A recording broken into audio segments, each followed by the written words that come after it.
ஆண்டவராகிய இயேசு கிறிஸ்துவின் இனிய நாமத்தில் உங்களை வாழ்த்துகிறேன். பிப்ரவரி மாதம் 14ஆம் தேதி என்றவுடன் அதற்கு இன்றைய இளைஞர் சமுதாயம் கொடுத்திருக்கிற பெயர் காதலர் தினம், வேலண்டைன் டே என்பதை அப்படி புரிந்திருக்கிறார்கள். ஆனால் 14ஆம் நூற்றாண்டுக்கு முன்பதாக இந்த நாள் செயின்ட் வேலண்டைன் டே என்றுதான் மக்களால் அழைக்கப்பட்டது. 14ஆம் நூற்றாண்டில் சாஃப்ரே சாசர் என்கிற ஒருவர் எழுதிய பார்லிமெண்ட் ஆஃப் ஃபவுல்ஸ் என்கிற 700 வரிகளை கொண்ட ஒரு ஆங்கில கவிதையானது இப்படிப்பட்ட ஒரு மாற்றத்தை கொண்டு வருவதற்கு பின்னாட்களில் காரணமாக அமைந்துவிட்டது. அதைத் தொடர்ந்து அநேக புனைவுகளும் வந்துவிட்டது. உண்மை என்ன? 268 முதல் 270 வரை ரோம பேரரசராயிருந்த கோத்திகஸ் த செகண்ட் என்கிற ஒரு ரோம அரசர் போர் புரிந்து எல்லைகளை எடுக்க வேண்டும் என்கிற வெறியினால் தன் போர் வீரர்கள் திருமணம் செய்யாதிருக்க வேண்டும் என்பதை கட்டளையாக மாற்றினார். ஆனால் முறையற்ற வாழ்க்கைக்கு, தவறான பாலியல் தொடர்புகளுக்கு எல்லா வாய்ப்புகளையும் ஏற்படுத்தினார். அந்த நாட்களில் வாழ்ந்து கொண்டிருந்த பரிசுத்தவானாகிய வேலண்டைன் தன்னோடு இணைந்த மரினோ என்பவரோடு கூட அவர் இணைந்து அவர் இப்படிப்பட்ட முறையற்ற வாழ்க்கை வேதத்திற்கு முரணானது, தேவனுக்கு எதிரானது, பரிசுத்தமற்றது, பாலுணர்வு என்பது பரிசுத்தமானது என்பதை போதித்து முறையான திருமணம் செய்து வாழ போர் வீரர்களை ஊக்குவித்தார். அப்படி அநேக போர் வீரர்கள் மனம் திரும்பி முறையான வாழ்க்கைக்கு திரும்பின போது அரசன் கோபம் கொண்டு இவரை கைது செய்து சிறையில் அடைத்தார். சிறையிலும் அந்த பணியை தொடர்ந்ததினால் அவரை 270 கிறிஸ்துவுக்கு பின் 270 அவரை பிப்ரவரி 13 அன்று கல்லெறிந்து கொள்ள கட்டளையிட்டார். ஆனால் அன்று அவர் மரிக்கவில்லை, உயிர் பிழைத்து கொண்டார். ஆகையினால் 270 பிப்ரவரி 14 அன்று அவரை பொதுமக்கள் முன்னணியிலே நிறுத்தி அவருடைய தலையை வாளால் வெட்டி கொலை செய்தார். அவர் கொலை செய்யப்பட்ட நாள்தான் பரிசுத்த வேலண்டைன் டே, செயின்ட் வேலண்டைன் டே என்று கொண்டாடப்பட்டது. உண்மையான பரிசுத்தமான வாழ்க்கை வாழ்ந்த பரிசுத்தவான்களின் நினைவாக இப்படி கொண்டாடப்பட்ட நாட்கள்தான் இந்த சாஃப்ரே சாசரின் கவிதையின் மூலம் பின் நாட்களில் அது காதலர் தினம் என்று மறுவு பெற்றது. என கண்பானவர்களே, இந்த கொடூரமான பிடியினின்று நீங்கள் விடுதலை பெற்று உண்மையான பரிசுத்த வாழ்க்கை வாழ அழைத்த செயின்ட் வேலண்டைனுடைய அழைப்பை நீங்களும் ஏற்று பரிசுத்தமான ஒரு வாழ்க்கை வாழ்வதற்கு, உண்மையான வாழ்க்கை வாழ்வதற்கு, திருமணத்திற்கு முந்தின பாலுறவுக்கு எந்த வகையிலும் உங்களுடைய வாழ்க்கையிலே இடம் கொடுத்து விடாதபடி வாழ உங்களை தேவன் அழைக்கிறார். ஆமென். அன்பான வாலிப பிள்ளைகள் அனைவருக்கும் இயேசு கிறிஸ்துவின் இணையற்ற நாமத்தில் வாழ்த்துதலை தெரிவித்துக் கொள்கிறோம். இந்த நாளில் உங்களோடு கூட ஒரு சில காரியங்களை நான் பகிர்ந்து கொள்ள ஆசைப்படுகிறேன். Everybody wants to be somebody. எல்லா மனிதர்களும் ஒரு விசேஷித்த ஒரு மனிதனாய், ஒரு மனுஷியாய் வாழ வேண்டும் என்று விரும்புகிறார்கள். அதுவும் வாலிப வயதிலே எல்லாரும் நான் ஒரு பெரிய ஆளாக இருக்கணும், நான் ஒரு விசேஷமான ஆளாக இருக்கணும்னு ஆசைப்படுறாங்க.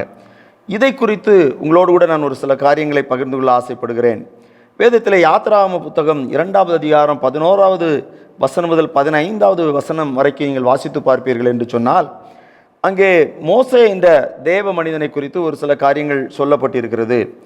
இந்த மோசே என்ற மனிதன் என்ன செய்கிறான் என்றால், அவனுடைய வாழ்க்கையிலே அந்த முதல் சம்பவம் என்ன நடக்கு அப்படின்னு சொன்னால், எபிரேயராகிய அவனுடைய சகோதரருக்கும் எகிப்தில் உள்ளவர்களுக்கும் 2 பேருக்கு ஒரு சின்ன சண்டை வருது. வரும் பொழுது இவன் என்ன செய்கிறான், அந்த எகிப்தியனை கொன்று விடுகிறான்.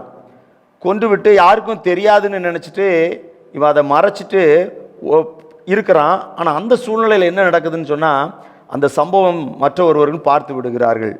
இந்த சம்பவத்தில் இருந்து நான் உங்களுக்கு ஒரு சில காரியங்களை நான் சொல்ல ஆசைப்படுகிறேன். அவனுடைய வாழ்க்கையில் நாம் ஆராய்ந்து பார்ப்போம் என்று சொன்னால், அவன் செய்ய வேண்டிய காரியத்தை, அவனுடைய வாழ்க்கையிலே நோக்கம் என்ன என்பதை அறியாதபடி அவன் உணர்ச்சி வசப்பட்டவனாக, ஒருவேளை தன்னோடு கூட இருக்கிற எபிரேயர்கள் தப்பிக்க வேண்டும், அவர்கள் ஒரு விடுதலை பெற வேண்டும் என்ற ஒரு ஆதங்கத்திலே அவன் என்ன செய்கிறான் என்று சொன்னால், சற்றும் எதை குறித்து யோசிக்காதபடி அவன் உணர்ச்சி வசப்பட்டு ஒரு முடிவை எடுக்கிறான். சூழ்நிலையை அவன் பார்க்கவில்லை, ஆனால் அந்த இடத்தை பார்த்துட்டு இவனே ஒரு முடிவுக்கு வந்துடுறான். என்ன முடிவுக்கு வந்துடுறான்? ஒரு உணர்ச்சி வசப்பட்டு அவன் ஒரு செயலை செய்கிறான், ஒரு மனிதனை கொன்று விடுகிறான். ஆனால் கிறிஸ்துவுக்குள்ள அருமையானவர்களே, இவனுடைய வாழ்க்கையிலே நிலையற்ற ஒரு தன்மையை உருவாக்கினதற்கு இது ஒரு முக்கியமான காரியம். மோசேயினுடைய வாழ்க்கையில அவன் உணர்ச்சி வசப்பட்டு, தேவன் தனக்கு கொடுத்திருக்கிற நோக்கத்தை அறியாதபடி உணர்ச்சி வசப்பட்டு காரியங்களை செய்ததினால அங்கே என்ன நடக்கிறது? ஒரு தவறான, ஒரு பாவமான ஒரு காரியங்கள் நடக்கிறது. அதேபடி நீங்கள் பின்னால் பார்ப்பீர்கள் என்று சொன்னால், அந்த 12வது வசனத்தில் அங்கேயும் சுற்றி பார்க்குறான், யாரும் இருக்காங்களான்னு பார்த்து, அதற்கு பிறகு அந்த எகிப்தியனை, இவன் கொண்டு போட்ட எகிப்தியனை மணலிலே புதைத்து போட்டான் என்று சொல்லி வேத வசனம் சொல்லுகிறது. இதுல என்ன பார்க்கிறோம் என்று சொன்னால், தேவனுடைய அங்கீகாரத்தை பெறாதபடி, தேவன் என்ன விரும்புகிறார் என்பதை புரிந்து கொள்ளாதபடி இவன் தன்னுடைய சுயத்திலே எடுத்த முடிவிலே, தேவனிடத்திலே அங்கீகாரம் வாங்காமல் இவனே தன்னுடைய வாழ்க்கையில ஒரு சில காரியங்களை இவன் செய்து என்ன பண்ணிவிடுகிறான்?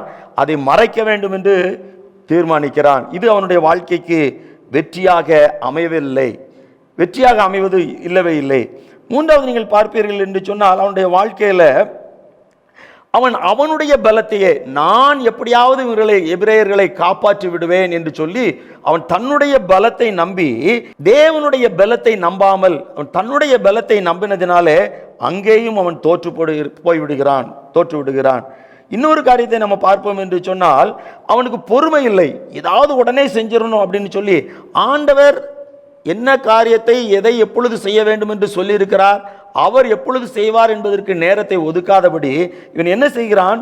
பொறுமை இல்லாமல் அவன் தேவன் குறித்த காலத்திற்காக அவன் வெயிட் பண்ணாம அவன் என்ன செஞ்சிடறான்? அவசரப்பட்டு சில முடிவுகளை எடுத்துடுறான். கடைசியா என்ன பார்க்கும் அப்படின்னு சொன்னா, தான் ஒரு தவறு செய்து விட்டோம் என்று சொல்லி அதையும் தெரிந்தவனாக அவன் என்ன செய்யறான்? எல்லாத்தையும் கவர் பண்ணிடுறான். ஆனா அவன் கன்ஃபெஷன் பண்ணல, தேவனிடத்திலே அவன் அறிக்கை பண்ணாதபடி எல்லாவற்றையும் அவன் மூடி மறைத்து விட்டான். கிறிஸ்துவுக்குள் அன்பான வாலிப தம்பி தங்கச்சிமார்களே, இந்த காரியங்களிலிருந்து நாம் என்ன தெரிந்து கொள்ள வேண்டும் என்று சொன்னால், நாம் உணர்ச்சி வசப்படுகிறதுனாலே நாம் எந்த விதத்திலும் நாம் ஜெயமுள்ளவர்களாய், ஜெயம் பெற்றவர்களாய் நாம் வாழ முடியாது. அதற்கு பதிலாக ஆண்டவர் நம்முடைய வாழ்க்கையில என்ன நோக்கம் வைத்திருக்கிறார் என்று அறிந்து கொள்ள வேண்டும். 2வதாக பார்ப்போம் என்று சொன்னால், தேவனுடைய அங்கீகாரம் பெற்று எந்த காரியத்தையும் செய்ய வேண்டுமே தவிர நம்முடைய மாம்சத்திலே நாம் எதையும் செய்து விடாதபடி, தேவனுடைய ஆவியானவர் நம்முடைய வாழ்க்கையில செயல்படாதபடி நாம் செய்துவிடக்கூடாது. அந்த காரியத்தையும் நாம் கவனமாக இருக்க வேண்டும். எந்த காரியத்தை செய்தாலும் பொறுமையுடன் நாம் இருக்க வேண்டும். தேவன் நமக்கு கொடுத்திருக்கிற காலத்திற்கு பொறுமையுள்ளவர்களாக இருந்து நாம் ஆசீர்வாதங்களை பெற்றுக்கொள்ள வேண்டும். கடைசியாக ஒரு காரியம் என்னவென்று பார்ப்போம் என்று சொன்னால், நாம் ஏதோ ஒரு தவறுகளை செய்துவிட்டோம் என்று சொன்னால் ஆண்டவரிடம் சென்று நாம் மன்னிப்பு கோராமல் அதை மூடி மறைத்து விட வேண்டும் என்று நினைக்கிறோம். மோசேயினுடைய வாழ்க்கையில இவன் இப்படிப்பட்ட காரியங்களை செய்தது நிமித்தம் அவன் வாழ்க்கையில என்ன நடந்துச்சு அப்படின்னு சொல்லி பார்ப்போம் என்று சொன்னால், அப்போஸ்தலருடைய நடவடிக்கைகளில் புத்தகத்தில் நீங்கள் 7வது அதிகாரத்தை நீங்கள் எடுத்து பார்ப்பீர்கள் என்று சொன்னால், அங்கே அவனுடைய வாழ்க்கையிலே 3 பகுதியாக பிரிக்கப்பட்டதை பார்க்கலாம். 23வது வசனத்திலே 40 வயதான போதுதான் அவன் என்ன செய்கிறான் அப்படின்னு சொன்னா, அவன் தன்னுடைய சகோதரரை சந்தித்து அந்த கொலையை செய்கிறான். 2வது 40 வருஷத்துல என்ன செய்யறான்னா, அவன் தப்பு பண்ணிட்டோன்னு பயந்து ஓடுறான். 3வது 40வது வருடத்தில் அவன் என்ன பண்ணுகிறான் என்று சொன்னால், அவன் இஸ்ரவேல் மக்களை விடுவிப்பதற்காக ஒரு சரியான சூழ்நிலைக்கு அங்கே கொண்டு வந்து அவன் இந்த காரியத்தை செய்கிறான். அன்பான தம்பி தங்கச்சி, 3 காரியத்தை உங்களிடத்திலே நான் ஞாபகப்படுத்த விரும்புகிறேன். அவன் ஒரு பெரிய மனுஷனா வரணும்னு நினைச்சான், ஒரு விசேஷித்த மனுஷனா வரணும்னு நினைச்சான். ஆனால் முதல் 40 ஆண்டுகள் அவன் வரணும்னு நினைச்சான், அது அவனுக்கு தோல்வியாக முடிந்தது. ரெண்டாவது பகுதி, இவன் நான் ஒண்ணுமே இல்லை, ஐயோ நான் ஒண்ணுமே இல்லைன்னு பயந்து ஓடுறான், அவனுடைய வாழ்க்கை ஒன்றுமில்லாமல் இருந்தது. மூன்றாவது பகுதி, என்னுடைய வாழ்க்கையிலே ஆண்டவரை நான் அனுமதிக்கும் பொழுது, ஆண்டவரை என்னை உயர்த்துவார் என்று சொல்லி ஆண்டவருடைய பாதத்திலே அவன் தன்னை ஒப்பு கொடுத்த பொழுது அவன் விசேஷித்த மனிதனானான். உன்னுடைய வாழ்க்கையிலும் நீ ஆண்டவருக்கு ஒப்பு கொடுப்பாய் என்று சொன்னால், ஆண்டவர் செயலாற்ற ஒப்பு கொடுக்கும் பொழுது ஆண்டவர் உன்னுடைய வாழ்க்கையில பெரிய காரியங்களை செய்வார். நீ ஒரு சாதாரண நோபடி அல்ல, you will become a somebody. உனக்காய் நான் ஜெபிக்க விரும்புகிறேன். ஜெபிப்போமா? எங்களை அதிகமாய் நேசித்து வழிநடத்துகிற ஜீவனுள்ள தந்தையே, இந்த வார்த்தைகளை கேட்கிற நம்முடைய பிள்ளைகளுக்காக விசேஷமாய் ஜெபிக்கிறேன் ஆண்டவரே. அவர்கள் நாங்கள் விசேஷித்தவர்கள் என்று சொல்லி எண்ணி தங்களுடைய வாழ்க்கையிலே ஆண்டவரே தோல்வியை அடைகிறார்கள். ஒரு சிலர் ஐயோ நான் ஒன்றுமே இல்லைன்னு சொல்லி தோல்வியை சந்தித்து நொந்து போய் கொண்டிருக்கிறார்கள். ஆனால் தேவன் தங்களுடைய வாழ்க்கையிலே அனுமதிக்கும் பொழுது என்னுடைய எண்ணங்களும் எல்லாவற்றையும் மாற்றி, என் தேவன் என்னை விசேஷித்தவனாய் என்னை மாற்றி இவ்வுலகத்தில் மேன்மையாய் என்னை வைப்பார் என்பதை அறிந்து கொள்ள இந்த பிள்ளைகளுக்கு நீர் உதவி செய்யும். அப்படிப்பட்ட ஒரு விடுதலையை தருவீராக. பிள்ளைகள் ஒவ்வொருவரையும் ஆசீர்வதித்து, அவர்கள் ஒருவேளை நோபடியாக இருந்தாலும் சம்படி ஒரு விசேஷித்தவர்களாய் அவர்களை மாற்றி நீர் ஆசீர்வதித்து நீர் மகிமைப்படுவீராக. இயேசுவின் நாமத்தில் ஜெபிக்கிறோம் பிதாவே. அன்பானவர்களே, உங்கள் ஜெப தேவைகளுக்கும் மேலதிக விபரங்களுக்கும் தொடர்பு கொள்ள வேண்டிய எங்கள் முகவரி: சகோதரர் பி. பொற்செல்வன் ஆசீர், கிருபையின் ஊழியங்கள், ஆபிரகாம் நகர், பெரிய நாயகபுரம், தூத்துக்குடி 628101.